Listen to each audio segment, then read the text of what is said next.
So here we are, Season 3 of this Heidenheim save, and things have started off alright. If we have a quick look at the league table here, we're 2 games in, with 2 wins. That's it, job done. I'm off. I'll take the league from here. Champions League qualification would be rather nice. But I don't think that's going to happen. So, recapping from the last episode a little bit, we only had 10 million to spend in the bank, which wasn't an awful lot. So again, it came down to wheeling and dealing. As you can see, the wage budget has continued to go up. The transfer budget has virtually been spent. Transfer wise, let's have a quick look-see then. So, I did raise a bit of money by selling a few players who were unhappy that they weren't getting the starts that they wanted. So, Leonard Maloney has gone to Villarreal for 5.5 million. Marvin Peringer, who was our backup striker to Kleindienst and wasn't very good, quite frankly. So, he's gone off to Nuremberg, just down the road from Heidenheim, coincidentally, for 2.7. Searsleben, again, my other left-footed centre-back who was the original partner for Mainke. Nope, Bondar is now in that slot. And then a couple of others. My original number 1 goalkeeper, Kevin Mueller, he's gone because Santiago Mele has taken over. Omar Traore and Ronaldo, who joined us last season. I was not impressed with him whatsoever, so I pumped him out on loan. But I did bring in a few other players.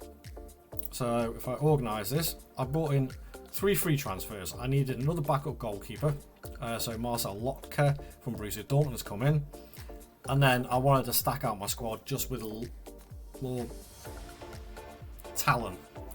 A little bit more creativity so we can generate a few more goals. Because the assists last season, the goals that we weren't getting, it wasn't good enough.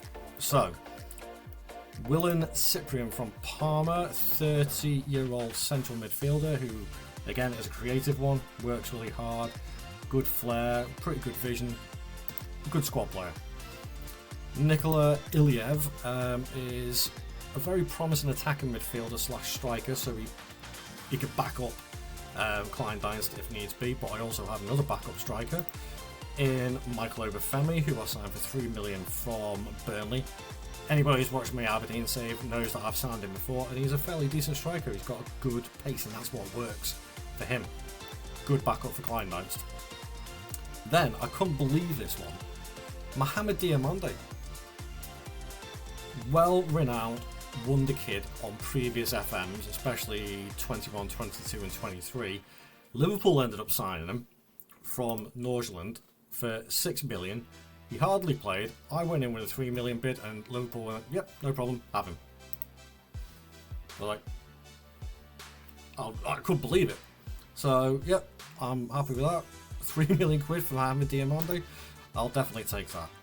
I wanted another right back to back up Marlon Bush.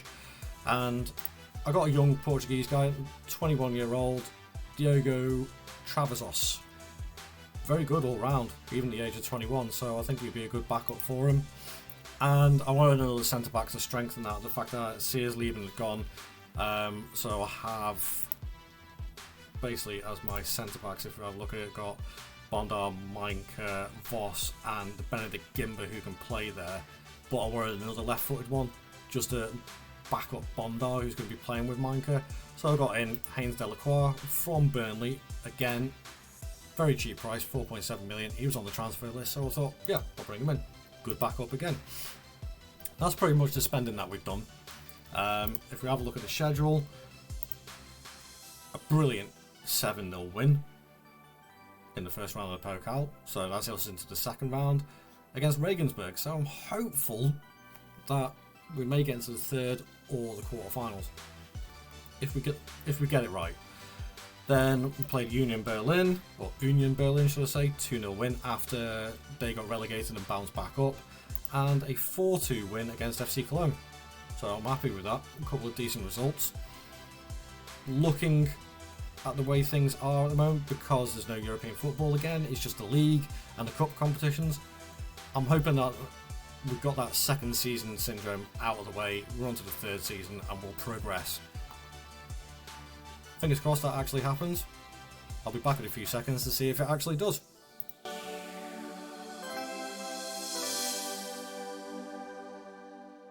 Come on! European football in the 3rd season. How about that? How about that? Wow. European football in the 3rd season. Let's have a little look at the club vision.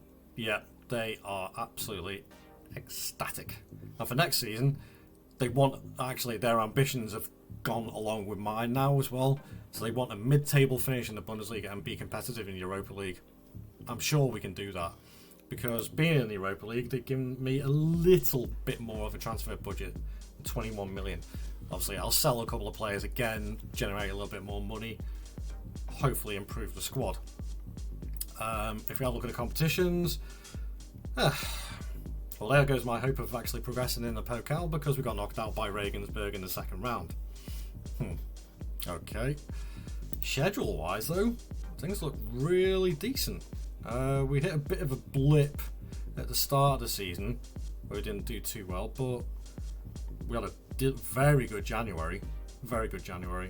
Again, hit a bit of a blip around March, April especially. And then the end of the season, 3 good results, all in all. So, to finish off, I can't believe this. In Europa League. You know what? Actually, if we had converted a couple more of those results, we could have been in the Champions League. We could have been. That's not too bad at all. We're pushing on really, really well here. I mean, if we have a look at the squad, we'll have a look at the goals. Again, Kleindienst's got 16. Rick actually got 9. Diamonde got 9. And Irankunda got 8, with the most assists by the looks of it. So things definitely picked up a little bit more. That could be down to the fact that I've moved some of the staff around. I've got a couple more coaches in now as well, so that's improved things.